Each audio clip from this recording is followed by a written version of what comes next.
Good afternoon, everyone, and welcome to today's webinar, Working Together, Partnerships for Comprehensive Community Development, hosted by the National Housing Conference and sponsored by our colleagues at NeighborWorks America.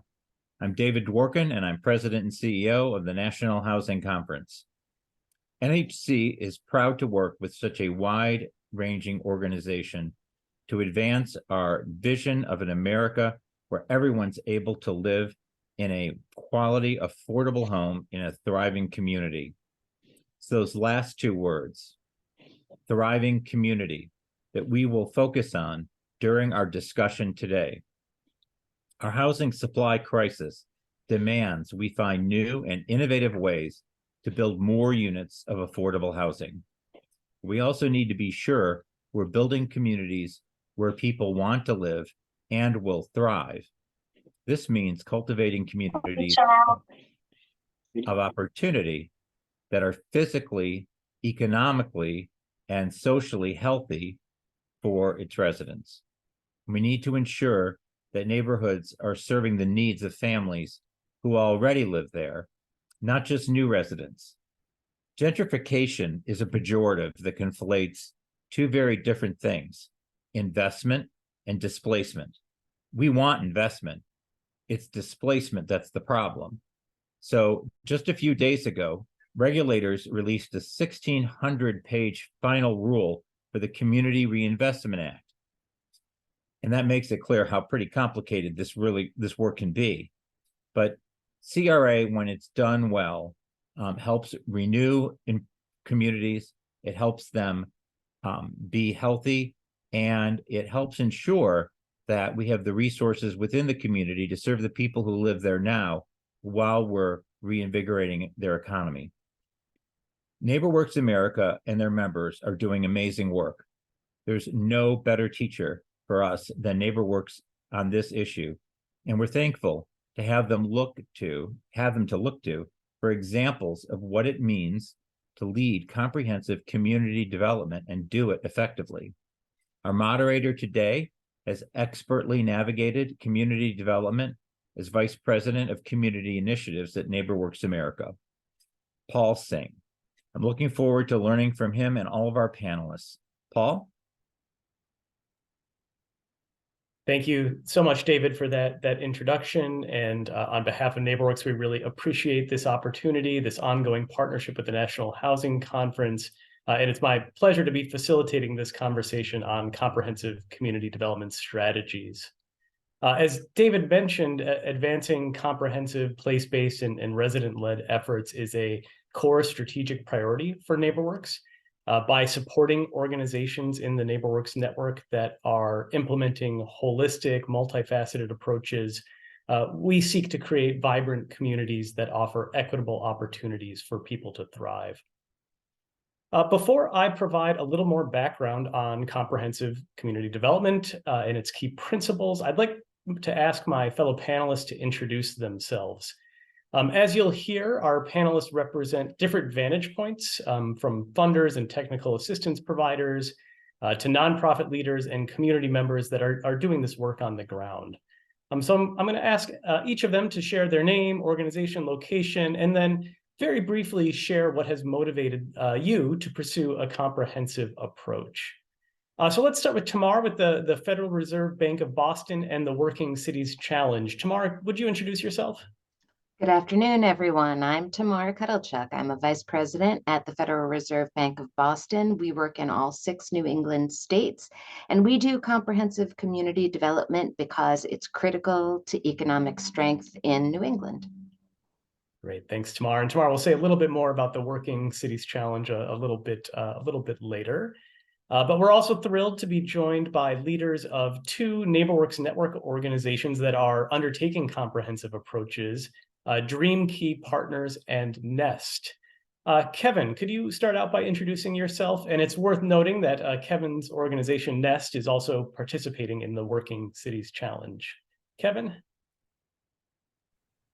Hi, good afternoon. My name is Kevin Taylor, Executive Director of Nest, excuse me, which is located in Waterbury, Connecticut. And the reason why we are involved in comprehensive community development, because we believe that it requires a collaborative effort among residents, nonprofits, and for-profits and municipalities to address the challenges that our communities face, so that we can create communities of choice, not circumstances. Excellent. Thanks for being here, Kevin. Yeah. Next, let's move to the Queen City, Charlotte, North Carolina, which is represented by two panelists here today. Julie, could you introduce yourself, please? Hi, everyone. I'm Julie Porter. I'm president of Dream Key Partners. For us, community development and comprehensive strategies are kind of in our DNA. We were really formed to concentrate on neighborhoods, especially in one corridor in Charlotte, and have been working there since our inception. And so I think that we just believe that you have to have multi-pronged strategies and partners in order to really improve quality of life. Okay, thanks, Julie. And we're honored to be joined by one of your key collaborators, Melissa. Could you please round out our introductions? Or good afternoon. I'm glad to be here. My name is Melissa Gaston. I'm the executive director for a community organization here called the North End Community Coalition. And we've been a partner with Dream Key Partners for many, many years. It's important for us to represent the neighbors as well as work with our partners and stakeholders so that the neighbors have a say in what happens in our areas. Thank you. Thank you. Thank you all for being here. Really looking forward to this conversation. I do have a set of questions that I'm going to pose to our panel to help guide our discussion.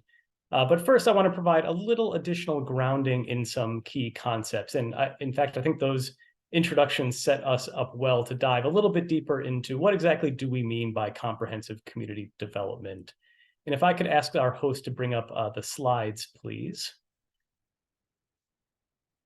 I'm going to start out by sharing a definition. You can jump to the next slide. Great, thanks. A definition that we've developed here at NeighborWorks to define comprehensive community development, or as CCD, as you'll see, we'll use that for short. There are a lot of words on this slide. There are a few key terms that are highlighted in bold that I will call out. First, comprehensive community development is an intentional approach. That means in order to create positive change, community stakeholders need a shared vision and a coordinated strategy. Second, comprehensive community development focuses on creating places of opportunity. Place is a key concept here. That means that there's a geographic focus for the effort. And I'll return to talk a little bit more about place in a moment.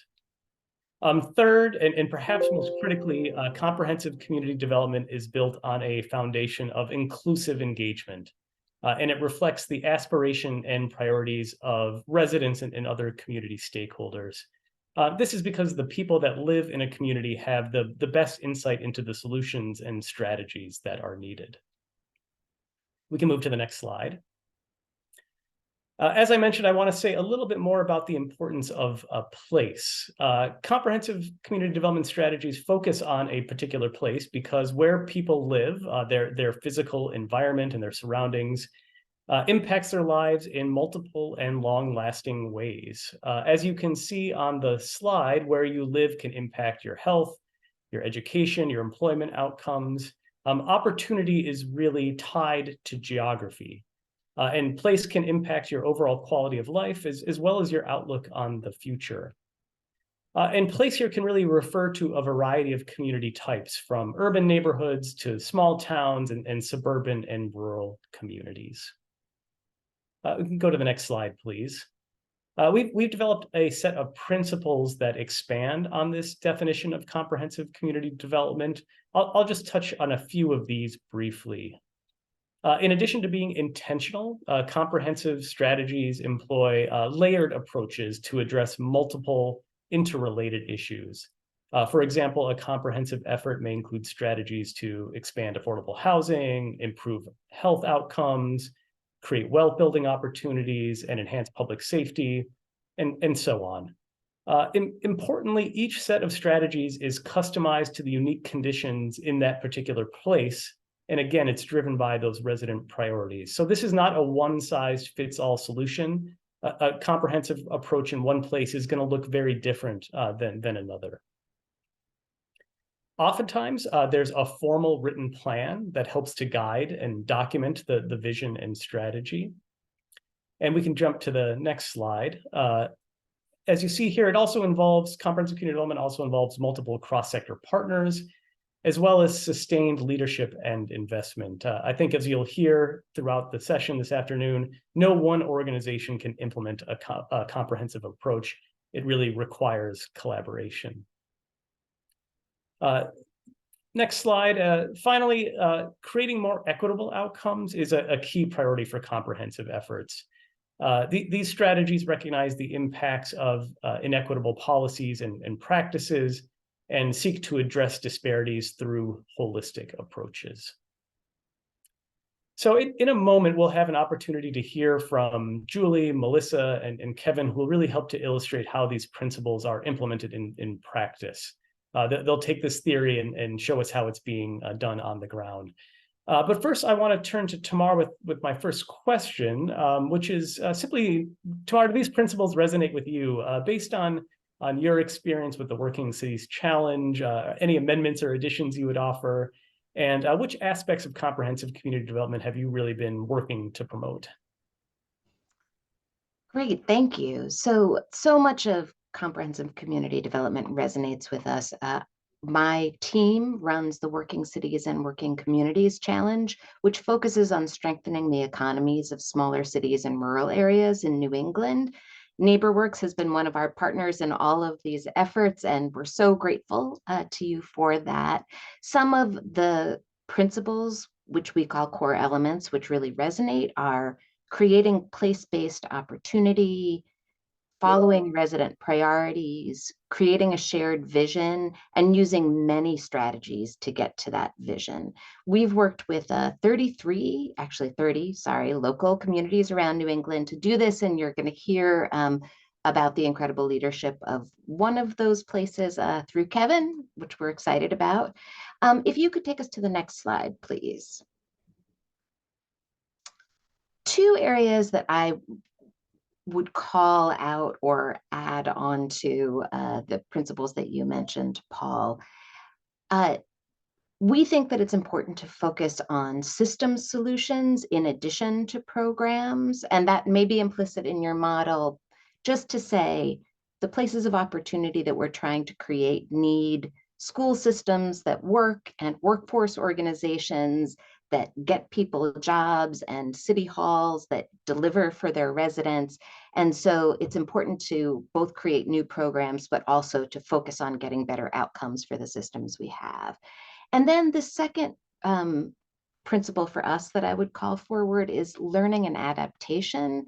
It will take a long time to create economic momentum in a place, and during that time, we will need to adjust along the way, and we will try some things that will not work. And it's important to say that that's the case and to try new things and to take advantage of new opportunities.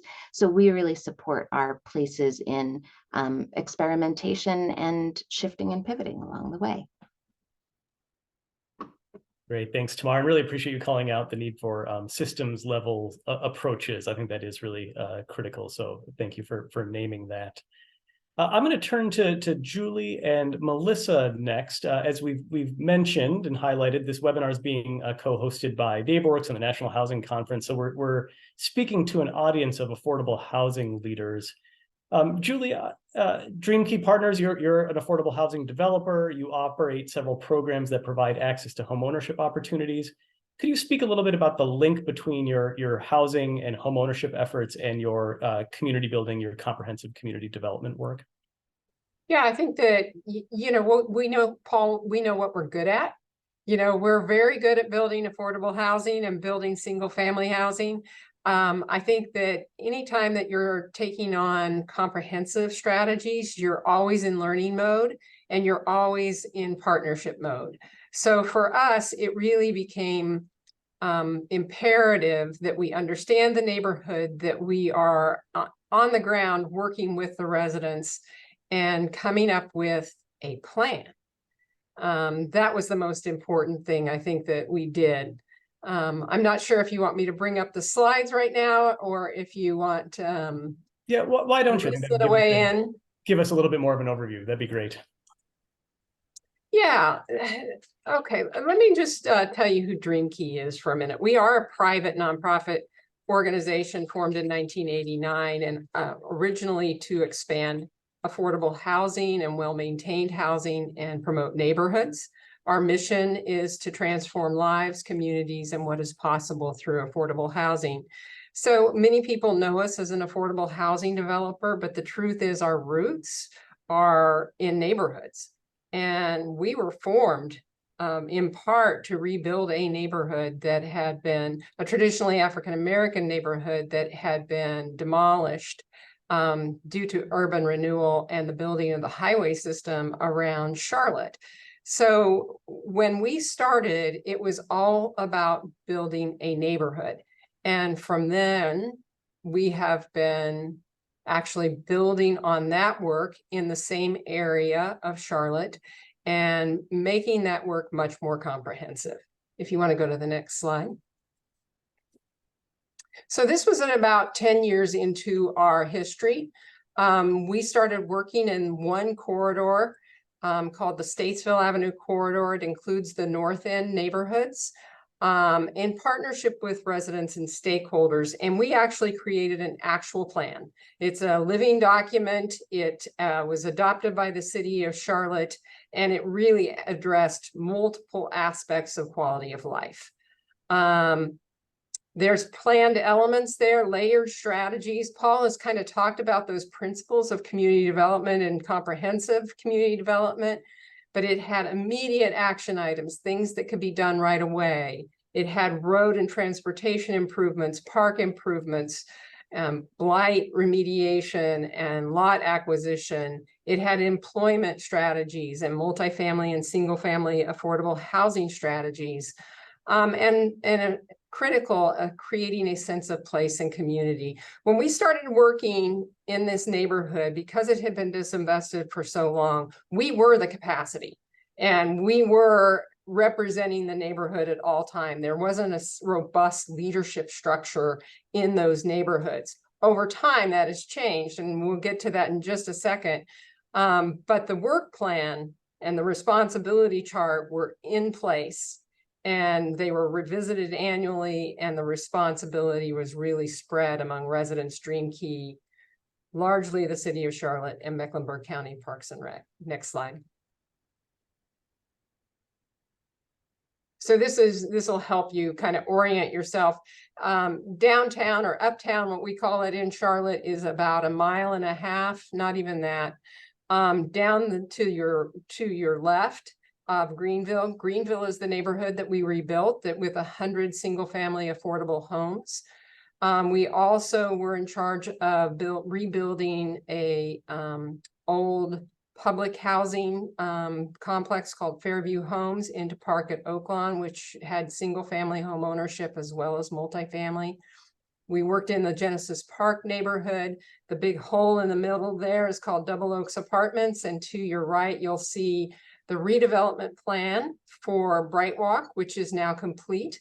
So we are very well on our way now of finishing our work. Is there such a thing? I'm not sure. In this neighborhood. And then the big neighborhood that Melissa is extremely well familiar with is the Druid Hills neighborhood, where we have built affordable housing, both single family and multifamily. And you can see a picture of the redevelopment effort of Bright Walk, which used to be the Double Oak Apartments to your right. Next slide. I'm going to let Melissa talk to this slide just a little bit more, because the plan was really revisited in 2014. It had been more than 10 years, and it was time to really step back and assess where we were with the plan. And I think that the biggest thing to point out here from our point of view is that Dream Key at that point really started a robust sharing of power with neighborhood leadership. Before that, we were the capacity, we were doing most of this work, but that has changed. And I'll let Melissa weigh in on that. Thank you. Thank you, Julie. Very much so in 2014. So we were aware of the work that Dream Key was doing. And the leadership in our area in the North End had really formalized and become much more powerful, I guess, or stronger together. And we had the relationships. And so it's so important when you're working with stakeholders that you have the relationship. So anytime an organization comes into a neighborhood, people are kind of leery because especially in areas that have been disinvested for so long, people have come in and said, okay, we know what you want. This is what we're going to do for you. And never asking the residents or allowing the residents to have a say so. Dream Key was very much different in that aspect. They said, okay, this is what we've been doing in the community. We want to make sure, are we doing it right? What are we missing? What can we improve? So we built that relationship. So it's much, it was very important, and it was a relationship built on trust. And I think that's a key element whenever you're doing any kind of relationship building with the community and with stakeholders coming in. And it allowed us to partner with them. And some ideas they may have come up with, we were like, that might not be the best thing. But then they had ideas that we didn't have. But it was just so important that stakeholders and people are allowed to work together, and it became much more powerful. So then when Dream Key said, well, we'd like to do this, we were like, oh, okay, we're on board with that. And we talked about it, encouraged our residents to partner and to do things with Dream Key.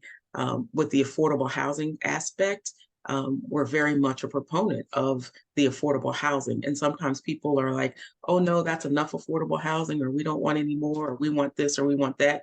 Dream Key has been very participatory with us and listened to us. So it's just been a great overall experience with us, and they volunteer. So when we have something going on, they come into the community and the neighborhood and put on the boots and the gloves and work right along with us, and we work right along with them as well. Thanks, Melissa. Next slide. Yeah. So this really goes to what Paul was talking about, kind of the layering, not just of strategies, but resources and partners. Because when you look at what has been accomplished in these neighborhoods, it took a lot. We had a $10 million Section 108 loan just to purchase the old Double Oaks apartments. The city has invested well over $50 million in CDBG. There's home, there's LIHTC, there's brownfield tax abatement in that area. We had to do a cleanup. The city of Charlotte has provided other funding. Mecklenburg County has come in and redone several parks. Of course, our own money, we always know that some of our money will be left in the ground at all times. And NeighborWorks America has made huge investments in the neighborhood and neighborhood leadership, as well as just in the bricks and sticks. There's a lot of private investment there and a lot more that is coming. I mean, we've really changed this neighborhood to the point where now, you know, what Melissa was talking about with affordable housing, you know, we are really trying to hold on to the affordable housing at this point because things have changed pretty dramatically. And lots of financial institution grants and loans. And there you see all the different partners that are involved, the Druid Hills Neighborhood Association, North End Coalition. We worked with Druid Hills Elementary. There's the state, the city, the county, HUD, NeighborWorks. There's a health clinic that has been built, and the McCall Center for Art and Innovation. So next slide. And these are the outcomes. And Melissa, if you want to weigh in on some of this too. We have had 2 parks redeveloped, one in Druid Hills, one in Bright Walk. We had a brownfield remediation of an unregulated landfill. There's a new community pool that the county put in. There's a new brewery and restaurant that on a building that Dream Key had owned. There's a road diet, new sidewalks, bridges rebuilt, stream restoration, 409 units of affordable housing, 350 plus market rate homes, 33 single family affordable home ownership units. We've acquired commercial parcels. We've demolished blight. There's or at least initially, a reduction in crime. I think that still holds true. And an increased sense of place, and there's a community garden. There are wayfinding signs in the Druid Hills neighborhood and historical markers in Bright Walk Michael Jordan built a health clinic in the neighborhood in Bright Walk, and there's an increased satisfaction of neighborhood residents. So we have gotten a lot done. It's always good to look back, but Melissa, I'll let you kind of weigh in on this one. Right, definitely. Dream Key has had a definite impact. I know when I first moved to the area, and I moved there because I wanted to be close to Uptown, and I saw the future. And that future, with the help of Dream Key, is coming to fruition at this point. We have a restaurant and brewery that we didn't have. We have the parks that are there, so the people can go and enjoy and have outdoor activities. There's all kinds of things that are happening. And because of the investment that's happening, there has been a reduction in the crime. People want to come to the community and live there. Prior to that, when I would say where I live, people were like, oh, you live there?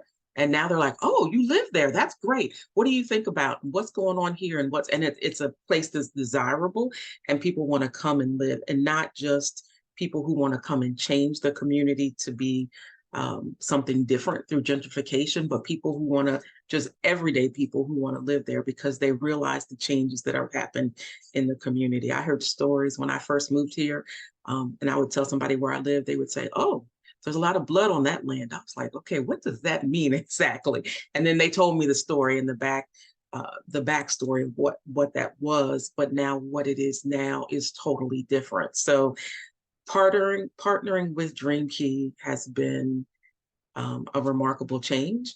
And they've done the investment. They've asked the residents there, what do you want? And it's there. It is there. And it's still changing every day. So it's a great thing.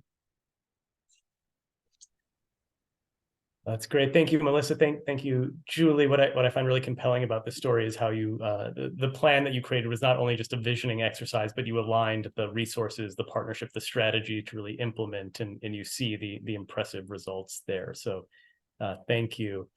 Next, I want to turn to Kevin. Kevin, as you know, comprehensive community development, this is not a new concept. In fact, this has been around since the inception of the community development movement. But as I think Tamar highlighted, there are always opportunities to learn and to adapt our approach. Could you touch on something new that you've learned about your community recently, and how it's changed your work there, how it's changed your approach? Yeah, sure, Paul. So NEST is a co-lead agency, a part of the Working Cities Challenge here in the city of Waterbury, and the other organization is the Hispanic Coalition. And the committee, or the council as a whole, is made up of various other different entities and organizations throughout the city of Waterbury, and we're focusing on a small community area which is in the south end of Waterbury, called the River Baldwin neighborhood, Census Tract 3505.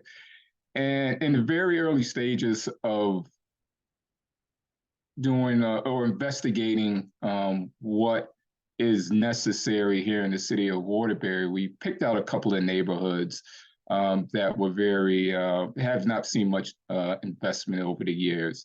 And so in doing some of that background research, we noticed that out of all of the neighborhoods, or just the city of Waterbury as a whole, there was the unemployment rate was decreasing, but in one particular neighborhood, it was increasing over the years. And so that's how we first of all focused on a particular neighborhood that we selected. And so we all had our preconceived notions and ideas of what we should do. What were the challenges and the problems, me coming from a housing standpoint and knowing what the neighborhood looks like. We can go in there and we can create some home ownership opportunities, some better quality housing, so forth and so on. You had other people saying, the community's not engaged and so forth politically. But what we decided to do was to have a survey with the community, conduct a survey and have a couple of community gatherings so we can just get some feedback from the community. And in doing so, what we found out was that first and foremost, the community population is heavily Latino. So reason for some of the unemployment was ESL. So, there was a language barrier, which was causing some folks not to be able to get employed or have certain employment in, say, the fields that they would love to have employment in. Another thing that came about was education. And it just, getting their GED, and we all, and within having that conversation about the GED, what we found out was that the city, the education department that was providing the high school GED education, there was a lot of internal issues within that organ or within that entity, and in a lot of cases, how they perceived or felt about the individuals who were attending classes. And so that's kind of what we ran off on at the beginning. But as we started doing this work for about 2 years, what we really stumbled upon and what really kind of shifted our direction was the lack of childcare in the community.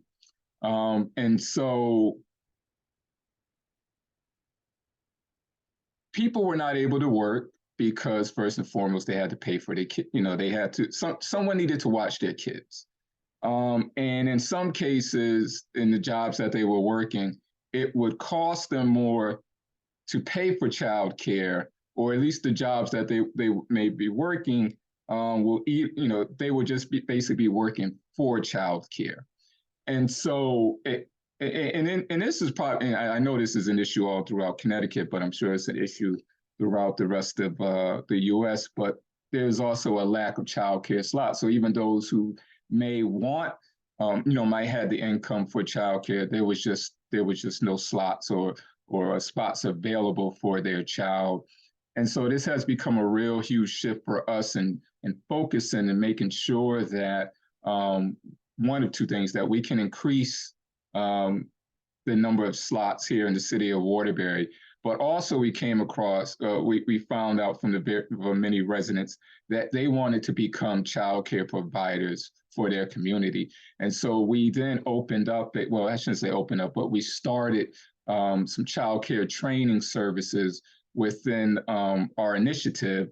And over the years, I say probably about the past 3 or so years, we graduated well over 70 ladies and I believe 2 men who graduated with their child care training and have gone, and many of them have gone on to either work in various child care centers or even open up their own child care facilities. And then this was, I kind of come in as far as Nest as an organization, and those who are looking to acquire homes so that they can provide the child care within their homes. And that's why we were able to come in and help out and also get donations and various other different donated services to retrofit their homes so that they will be able to provide those child care services within their homes. And I know there was some other slides, which I did not even say to go ahead and switch to the next slide. So I apologize for all of that. But as you can see, it's just basically getting to know us and kind of just talking about what we are and what we're about. And, our mission is to build strong neighborhoods and communities of choice through affordable and comprehensive housing development, financial education, and furthering home and community ownership. And if you go to the next slide, when I was talking about the initiative that we were a part of, the Working Cities Challenge Initiative, we formed an entity called Reba Aspera, which is headed by Tomas Oliva, who is the initiative director. And as you can see here, some photos. The one in the circle is just a community event we have where we were just trying to find out what the issues are in the community, what people were looking to, as Julie and Melissa stated earlier, what people were looking to preserve, what people were looking to change, what needed to be created. And then also in the bottom is one of the graduations of the child care providers class, and that actually took place this summer in that particular picture. So that's it. Thanks, Kevin. I think that's a great example of how listening to residents and their needs, their priorities can really take you in some unexpected directions. You went in thinking it was about housing, and next thing you know, you're training daycare providers. So I really appreciate that story. I think we can take the slides down for a moment. I want to circle back to Melissa. I think we've been touching on this theme of resident leadership, and I'm highlighting how successful comprehensive approaches are really driven by strong resident leaders. You shared a little bit about how you came to be involved in the North End, but I'm curious kind of what keeps you and the other resident leaders that you're working with, what keeps you sustained and motivated? What keeps up your engagement? Thank you. I think it's a matter of we love where we live. And so we want to see the improvements that are happening in our community because we're invested in our communities. We're really involved.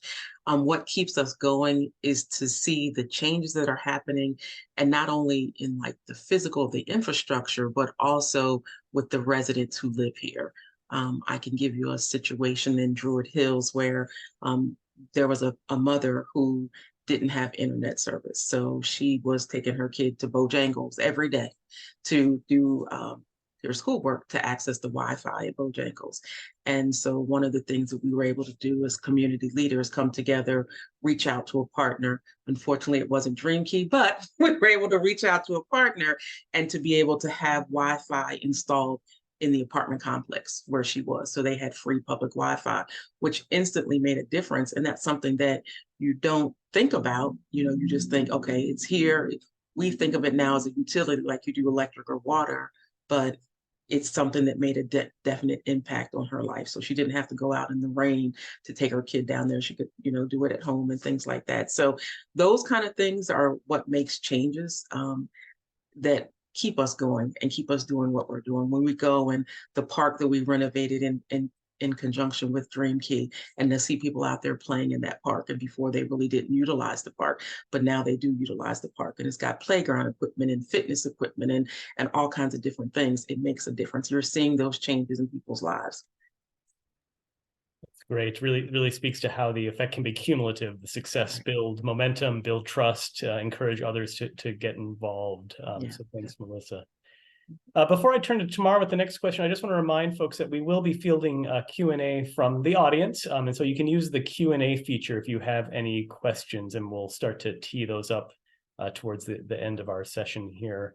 But Tamar, I was hoping that you could say a little bit more about the concept of collaborative leadership and why you believe that's really important for promoting economic and community well-being. Great. So we know from research done by the Boston Fed that looked at places that thrive economically and places that don't thrive economically, and found that the key element is collaborative leadership. So getting stakeholders from across a community together with a shared vision, rowing in the same direction on a shared set of priorities. And that is, it should have public sector, private sector, nonprofits, community members trying together to do something that's larger than what any one organization can do alone. And I know Kevin has some experiences with this. For example, they are partnering with state government to try to change the permitting, standards for home daycares so that they can better help the folks living in their neighborhood who want to create childcare. So that's why we focus so much on collaborative leadership. And what do we mean specifically by collaborative leadership? As it turns out, we have a new set of videos, 1 3-minute video that can tell you more exactly about what we mean by community leadership.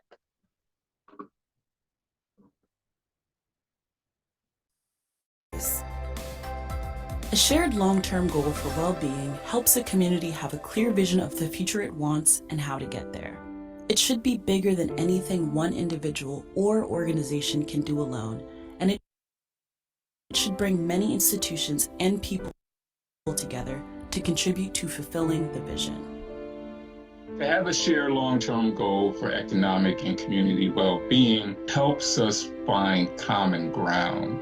Our core team decided that the shared result was going to be to reduce the unemployment rate in this particular neighborhood by 50% in 10 years. It's not just getting people into work. We also want to get people into sustainable careers. And how do we achieve that as a core team? Bringing the strategic partners, bringing the resources that people need into the community. And that's what our focus has been. When we first started this initiative, one of the main things we wanted to focus on is getting community input. A lot of times you will see where community outreach has taken place after people already decided basically what they wanted to do. And so then they say, oh, well, we got to check the list off here. And so let's go and reach out to the community and get their input. And of course, if that input differs from what they've already decided, typically they don't bother to value the input of the community. Having that long-term goal helped us define who we needed at the table. We needed many people from different sectors: housing, employers, economic development, education, and also the workforce development. We did surveys, we had conversations with folks. At the end of the day, what we found out was there was a lot of common elements as to why people were not being employed or making the type of income that they were making. We want to make sure that we're serving this community that has been underserved for several years. Without a shared result, we don't have a vision of where we're going and what we have to do to get there. Having that openness, being able to listen and being able to act upon that feedback is extremely important. And I believe that's how you build community trust. I think you have to be genuine about your approach. You have to be genuine about your intentions. And if that's not the case, then you're not doing the work. I would say what we stand to lose without a long-term goal is buy-in, first and foremost, and support. What we're trying to do here requires buy-in. And so if we don't have this, then what we're trying to do is not going to be accomplished.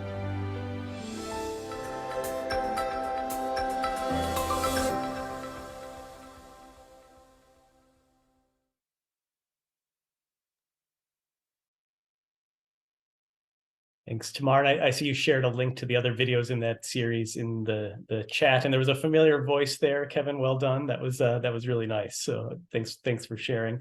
I'm going to stick on this theme of collaboration, and Julie and Melissa, as we've been hearing throughout our discussion, partnerships really essential to comprehensive community development. But as we all can probably appreciate, collaborations like this can really be difficult to manage and keep in place. So what have been the keys to success in your collaboration? I'll go first, Julie. Okay, go ahead. That's okay. I think the most important thing has been open communication and being transparent with each other. It's really important when other organizations are trying to come together and work together. They have different needs and objectives that they have to meet. The community and residents have different objectives and needs that they need. And so it's a matter of talking together and seeing what can we do together to make it happen, and also calling on those different relationships that we have. So maybe DreamKey doesn't have that particular relationship with an organization or another partner, but we do. And so we can all work together and then achieve the goals, and then it's a win-win for everybody. Yeah, from my point of view, you know, Paul, it has not always been smooth and easy, and that needs to be okay, you know, because there came a time when, you know, DreamKey was so used to doing everything and doing so much of the work that when the neighborhood really changed and became engaged and developed their own leadership structure, we didn't recognize it right away. And there was a period of time where there was tension around that. And then suddenly we just realized when we talked about the robust sharing of power, that's where we had to come together on that and realize DreamKey does some things really well. But the neighborhood itself, a neighborhood leadership, had a lot. They were bringing so much to the table in terms of leadership and partnership and their own relationships that we did not have and could not have. And they were more effective at advocating for their community because they live there. It's their community. So, you know, we can help with advocating, but for the most part, you know, we let the neighborhood itself tell us what they need from us. Do they just need us to build affordable housing? Do they really need us to go to the mat on a grocery store? What is it that they need from us as opposed to us deciding what needs to happen? And Julie talked about, that's a perfect example of being that open communication, because there was some tension at some point between us, but we were able to talk through it and communicate. And so and what happened, it was for the better, the good, for the whole entire community, for them, Dream Key, for the community, for the resident leaders. So that's one thing that's vital. You just have to remember that everybody has their own ideas and thoughts. Okay, but you do, but how can you bring those together to achieve the overall good for the people involved?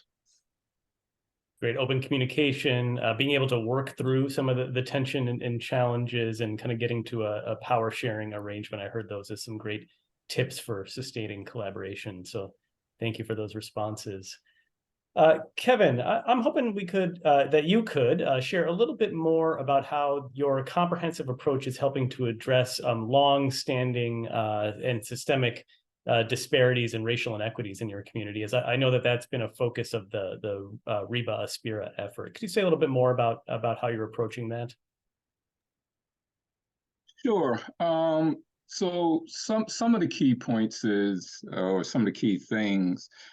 So for one, access to services was an issue. So if you're thinking about people and maybe they don't have a car, Waterbury doesn't have the best public transportation. I think, you know, there's an hour between each bus.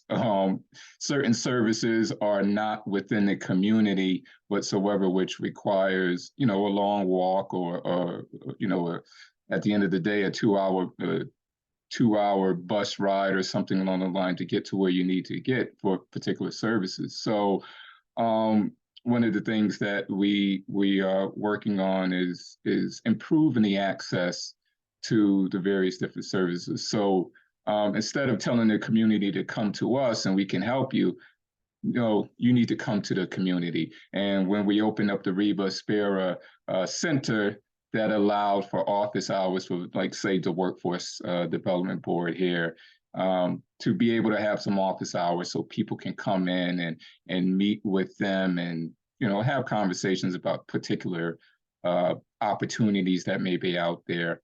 Another thing that we're trying to address or focus on is going back to the transportation. There's a lot of industrial parks that are in the surrounding towns and even in the city of Waterbury as well.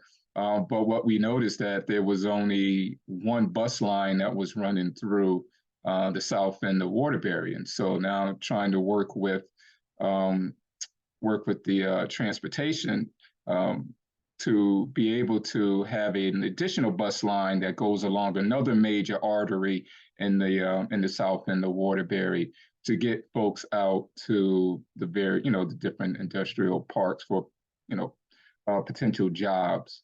Another thing that we're addressing or working on is when you're with, if we were to send someone down to the workforce board for, particular training and which would eventually lead to having to take a test and getting a particular job.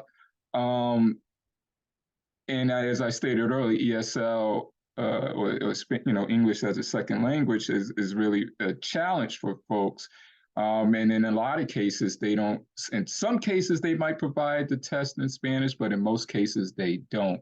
And so we're working with the state to try to get that addressed, that like all of these tests, because especially as people are working and trying to become better with the English language, but being able to take the test in Spanish, and we found that because they can't take the test in Spanish, it's taking them longer to complete the test, for one, but even understand the test and pass the test. So that's another thing that we are working on. And then last, I would just touch upon the fact that there's a hospital in the neighborhood. And in our conversations with the hospital, we found that very few folks in the neighborhood were employed at that hospital. And if they were employed, there was not much growth in their employment there at the hospital, whether from a position standpoint or even from a financial standpoint. And so we're working with them to improve that, to identify folks who are interested in working at the hospital. And if it requires some additional education or training, then that's the partnerships that we are having with the community college here, or the local UConn branch in the city of Waterbury, to be able to, and UConn being the University of Connecticut, to provide that additional education that may be required, so that they'll have a better chance of employment and growth within the hospital. And one of the things that we also started was a CNA training just as well. So if someone were interested in the nursing field, we have to start somewhere. So let's start with the CNA, and then they can, graduate up to an LN, and then eventually a registered nurse, which once again is in partnership with the community college here in the city of Waterbury, which has one of the best nursing programs. It was even better than Yale's nursing program here in the state of Connecticut at Naugatuck Valley Community College.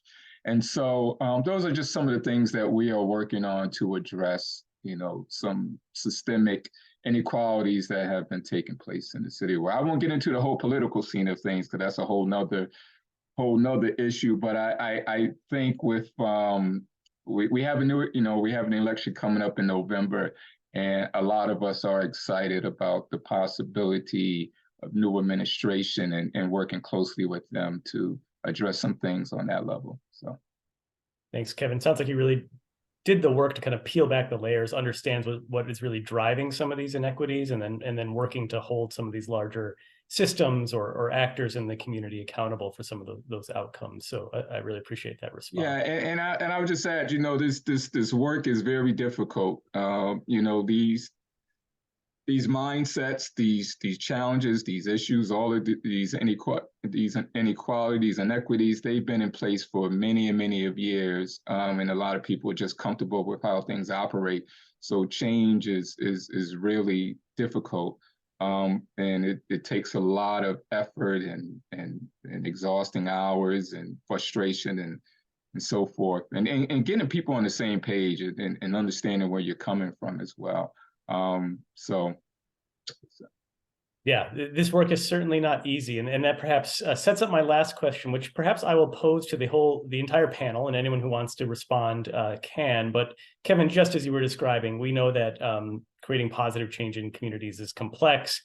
It's long-term. It's really challenging, and oftentimes the results aren't quick or linear, right? That we're talking about longer-term time horizon. So given this, I'd be curious for the panel, like how do we evaluate success of these efforts, and what are some of the indicators that you look to suggest we are making some tangible progress towards the community's vision?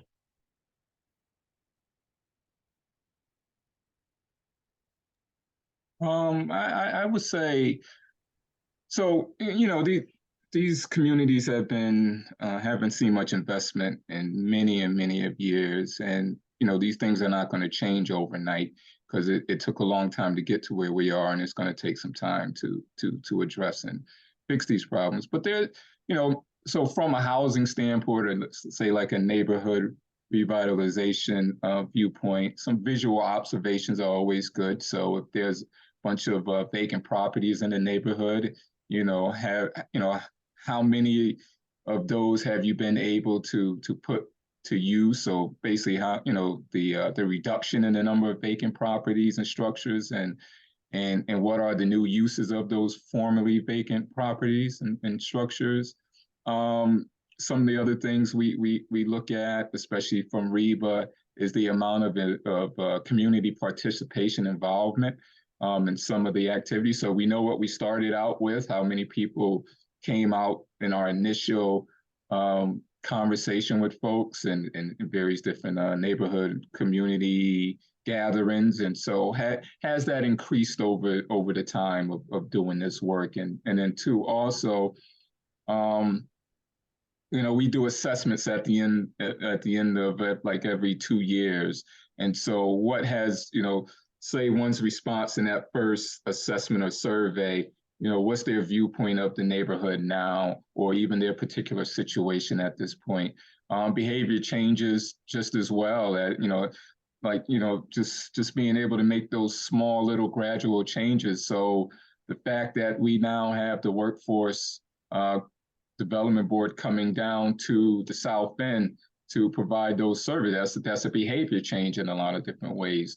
The way that they are working better with folks when they are coming down to their facility is another form of behavior change. So those are just some of the things that we look at as indicators that the work that we're doing, that all of us are doing, a part of this initiative is on the right path and successful in some ways. I want to piggyback on what Kevin said. I think community participation is a big thing, where you saw before residents didn't really participate. You might have an event and 2 or 3 people come and show up, and you're disheartened because you did all this work and you had very little. And now you have events and there's people coming out, and you have 50, 60, 75 or more people coming out. And then also, one of the things that we recognize, because the area had a lot of crime issues and problems, things were going on, and residents wouldn't call the police or do anything to say what was going on. They were just kind of quiet, although they knew crime existed, but they didn't. And to hear when the community police officer come out and say, hey, we had 50 calls for service, which is a good thing, but it's a bad thing. But it's a change, because before they wouldn't call at all. And you'd hear stories of somebody would say, hey, somebody broke in my house. They'd be like, oh yeah, I saw somebody over there. Like, well, why didn't you call the police? And it's like, oh, well, we don't do that. So, but now they're like, oh, we're going to call because there's somebody speeding through the street, or we think that something looks suspicious, or a suspicious car. So they care. And that's a good indicator for us, is that you see people actually care about what's going on in the community, and you're seeing that change. And they want to say, hey, that's not acceptable to do here. We want to change that. And they're actually making those changes. So community participation is a big thing. That's a good key indicator that you're making an impact. Great examples of the importance of measuring participation, engagement, and kind of the outlook that people have. How are they feeling about the trajectory of the community can be a really important indicator. Tamara, I saw you were going to jump in. Great. So, as everyone has acknowledged, turning around a city or a neighborhood is a very long-term endeavor. At the Fed, we think that it takes probably 10 to 20 years. And our program, Working Cities, is only 3 years, much as we might want it to be more. So what do we look for in the first 3 years? We look for a good team. We look for strong foundations, a good team of folks, a team that's growing as opposed to shrinking because people vote with their feet, a team that's really sharing the work and has a shared sense of where they're going, and also has some short-term wins, whether that's a program or a bus route or a new plan for housing. And just to say, so important to celebrate those wins because you need the momentum. And so, that's a really good sign that things are headed in the right direction. And then long-term, we look at the data, but it does take a while for the data on a neighborhood to come in, like 10 years, and many things happen during that period. So it can't be data alone. Thanks, Tamar. I see we have a number of questions coming in from the audience, so I might segue us into the Q&A. And the first question comes from someone who lives in a smaller rural Mississippi town that they note has often been overlooked and forgotten. The residents there really aspire to better housing, a grocery store, want to see improvements in quality of life. they have a nonprofit, there's a restoration plan in place, but they're not sure where to get started, and particularly around looking for funding. And then Julie, I saw another question come across about just very related about smaller nonprofits. How do they begin to fundraise? You know, they were very impressed by the 200 million that you've been able to invest in your communities. So what advice would you give for organizations or individuals in these types of circumstances?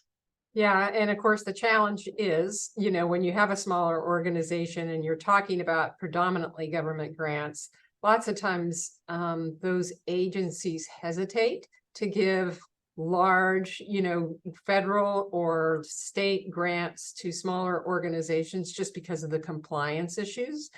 And so, you know, you really do have to build. You have to build up a little bit more slowly. And that's the issue, at least here in North Carolina, is that there's just not enough dollars to support some of the rural initiatives. And there is some economic development dollars, but probably less housing dollars. I do know of one organization, it's a NeighborWorks organization.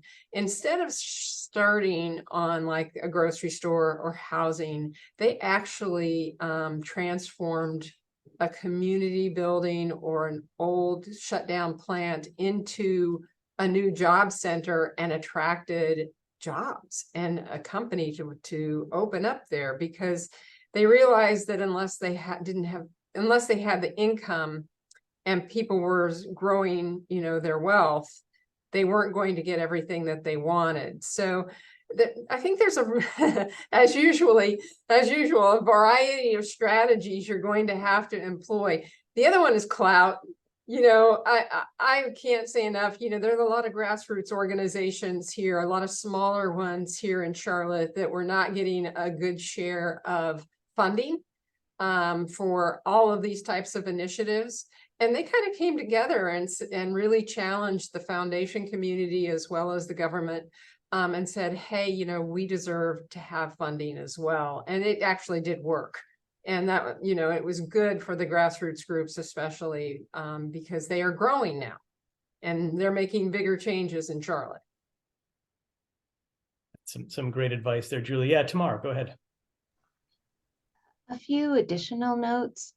If you can join a collaborative, one of the things that is often a challenge for funders is to figure out how to fund many different things alongside each other, and how to figure out which ones are most effective and making progress. And so funders often really like it when they see a group, you know, a collaborative with 12 different members working on something shared, because that helps them understand how progress is going to be made. So if there is a collaborative that you can join and a role that you can play in that, that can often be good for fundraising.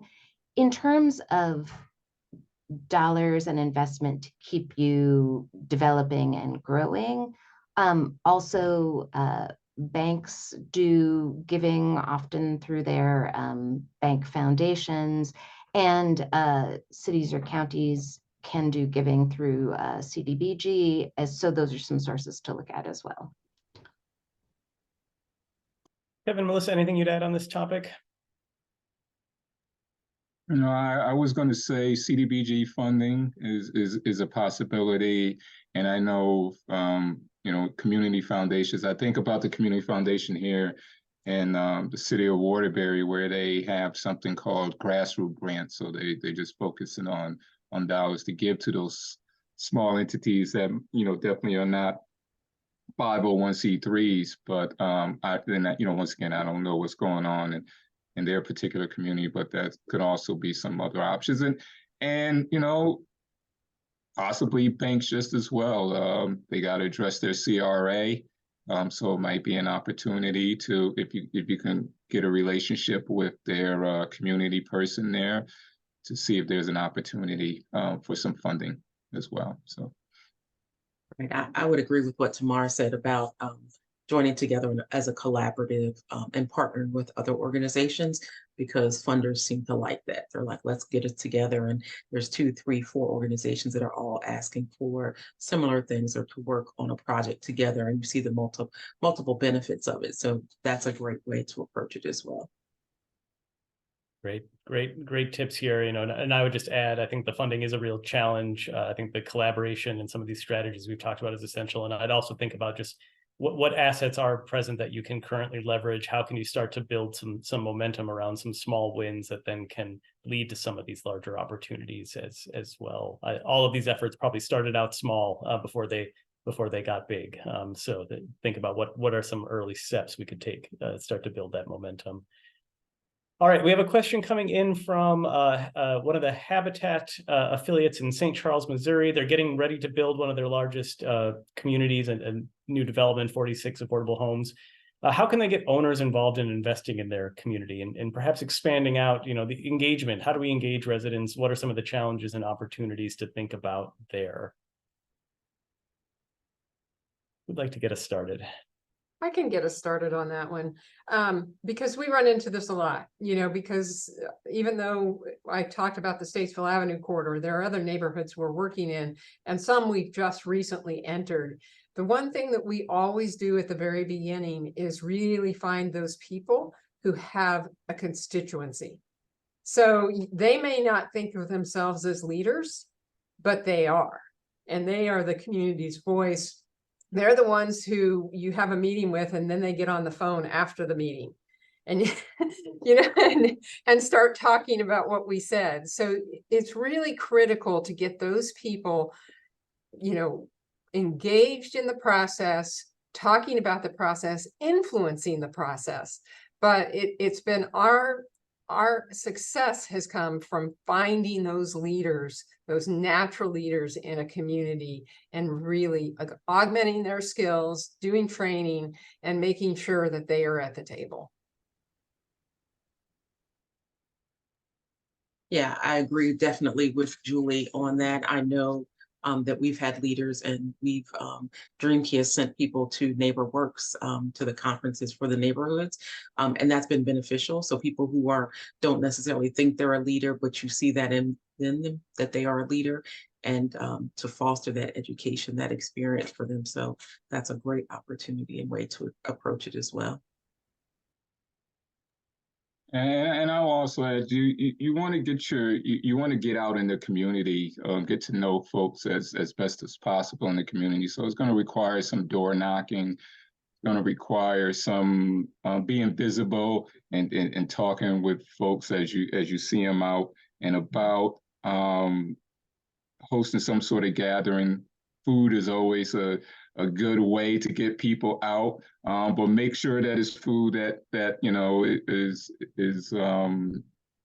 is what the community likes. I think about in the South End, when we were once, as I mentioned before, it's a predominantly Latino population. I think 77% of the folks there are Latino. So what makes sense to come out there and bring soul food to that particular gathering that we hosted initially. So we did some things that were culturally appropriate in a lot of ways, and so and then of course I don't, if they have a neighborhood association, that's always a good place to start, to maybe find those leaders that Julie and Melissa are talking about, and start to build some connections as well to the folks in the community.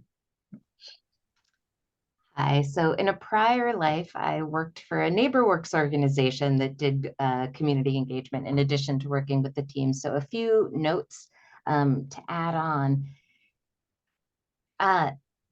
Have fun, do things that are fun. People have a lot of demands on their time. I know that we all do, and they're not going to come out to listen to someone talk at them. They will come out for things that are engaging with others and that are really fun. So number one, create, fun and connection in your convenings. Number two, so important to listen. People might, come out to something to meet you, but they're not going to stay engaged if they don't believe that what they're sharing is being heard and acted on. And that doesn't mean you have to do everything that everyone says, but what it might mean is, and an example, we started a project where we thought that people were going to really care about housing and we were ready to talk about housing. And no, they really wanted to talk about kids and summer opportunities. So, we created a baseball league. We said, okay, that wasn't what we were thinking, but you have to listen to people. And that builds a sense of we're in this together and trust towards you. And so that's a really important part of it. Also, if you happen to be an organization that has a budget, paying folks for their time, and that doesn't necessarily mean every person at a community event, but maybe you have navigators or leaders who are helping you get people out. So you recognize that with money, which is the way many of us get recognized for our time. So. Yeah, and I would just add, when Tamar mentioned about fun, the very first event we had, it was a block party / cookout, and we raffled off some prizes. So it's just a way. And, we weren't heavy on the questions, but as, we just had little conversations with folks, we just might ask them 1 or 2 questions just to get some input. We'll write it down and then, probably try to hit them with some heavier stuff later on down the road. But that's another way. So thank you for mentioning about the fun table. Yeah, I think particularly starting out in a newer community, starting with the social connections, the food, arts, culture, heritage, and then finding those leaders who may want to step up and assist in kind of building their capacity, supporting them on that journey as well is really, really important. So great discussion around community engagement techniques here.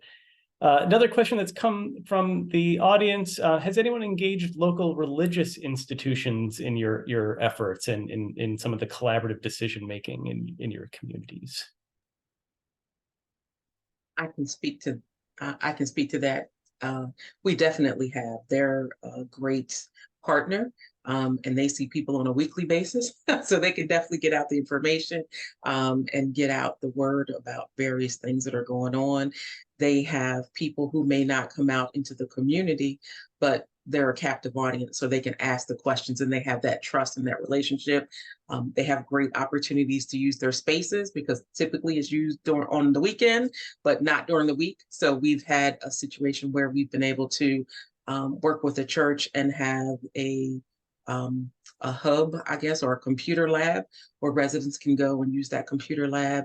We've also had situations where we have community meetings in the church. So it's a great opportunity to partner with the churches, and they have funding too. So they'll be glad to donate some things as well. So definitely. Mm-hmm. We've done quite a bit of work with churches, not only making sure that we're invited from time to time, sometimes, and so we can present what programs and what things people might be qualified for. We have been able to do that, but we've also been able to actually partner with a number of churches on affordable housing itself. We just opened Sugary Place here in Charlotte, North Carolina, which is it's on a faith organization's land. And it's a long-term lease. So I think that they are absolutely a critical connection in the neighborhoods and somebody who often has land.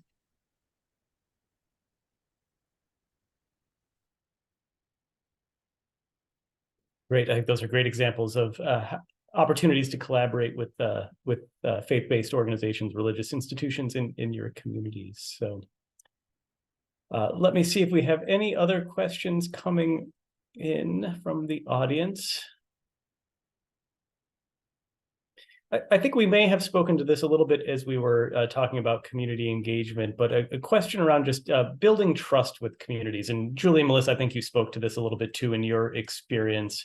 If you're beginning work in a new community or wanting to launch a comprehensive approach, what are some opportunities, some areas for building trust? How do you establish that relationship early on?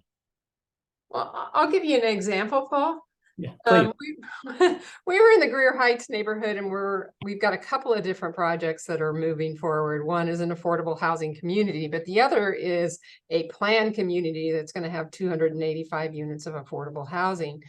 And, you know, we entered the neighborhood through what we thought was the right way, which is a community organization that is on the ground.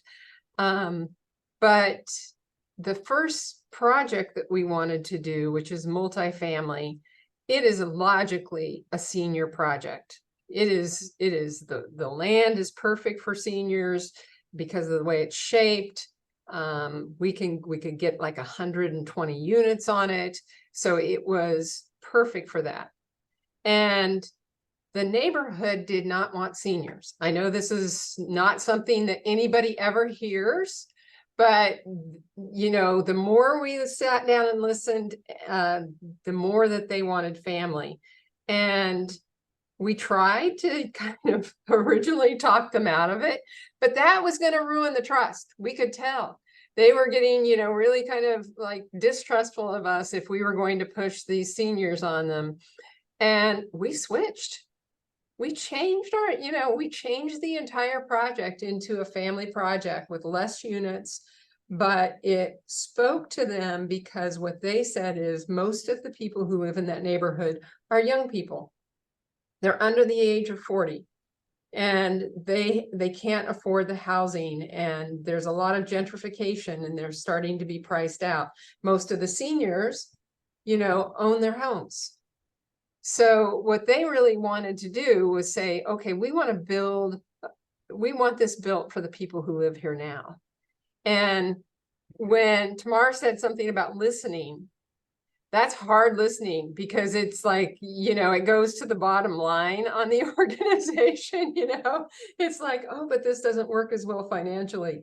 But sometimes you really have to change your tactics and you really have to change the plan because you're listening to that neighborhood. And we have done it more than once. That was just the most recent where, you know, it was really hard for us to make a shift, but it was a shift that was done because that is what the neighborhood wanted.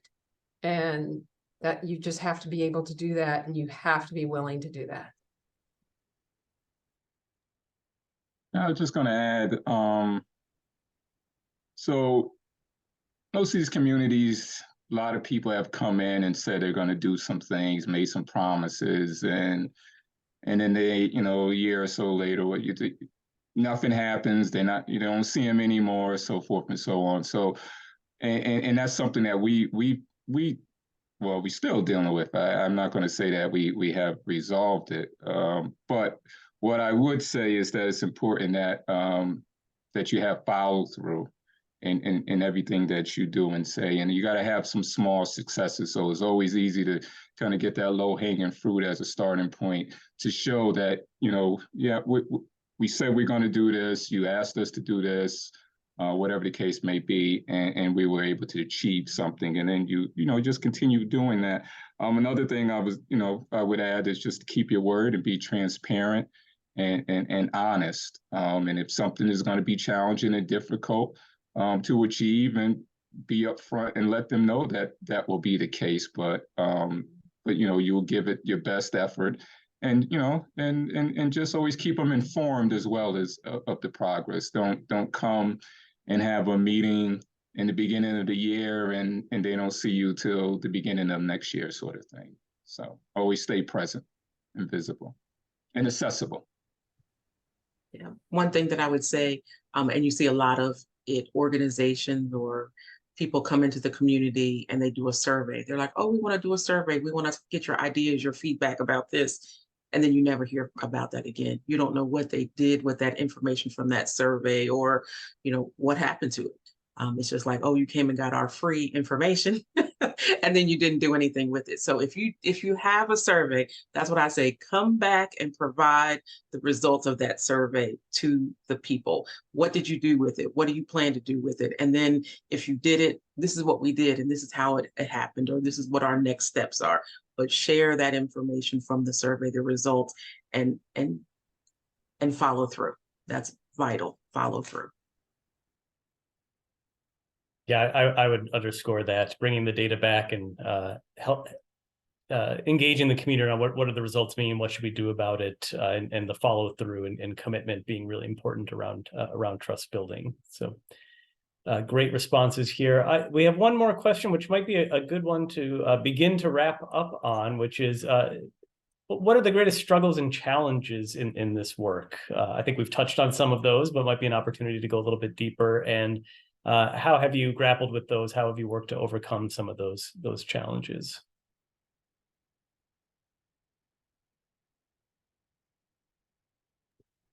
That's a hard question. Yeah, I think I actually mentioned one of the things that we certainly struggled with at one time. And I'll listen as much as I talk here, because I have found that there comes a point in almost every project or every neighborhood we go to that you finally just decide this is never going to work. So I'm just going to talk about perseverance for a minute. Because, it is so easy to just say, okay, that was hard. I'm not going to engage with that group anymore. And, I can't think of any project, and the church project that we just finished is a perfect example at Sugary Place. There was like more than once then I thought we would never have affordable housing on this site. And whether it's because of a challenge with zoning or it's a challenge with the neighborhood who sued us, or all of the different things that can happen when you are working with people and in a neighborhood, has happened to us at one time or another. And, today, last week we celebrated the grand opening of that affordable housing. It has a beautiful mural on the side of the building. It's amazing. But there absolutely were times where we almost abandoned that project because it just got too hard and too expensive. And the neighborhoods, really didn't want us there. And, we had to work with them very closely in order to get them comfortable with affordable housing. But it's, I don't think I've ever done one that I didn't get to that point at one time or another.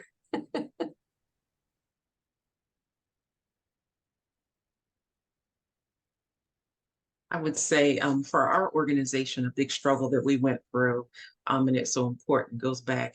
We, as the leaders, thought we knew what the community wanted, and we're like, "Oh, we're going to do this. This is what we're gonna do for the community." And then the community said, no, you're not.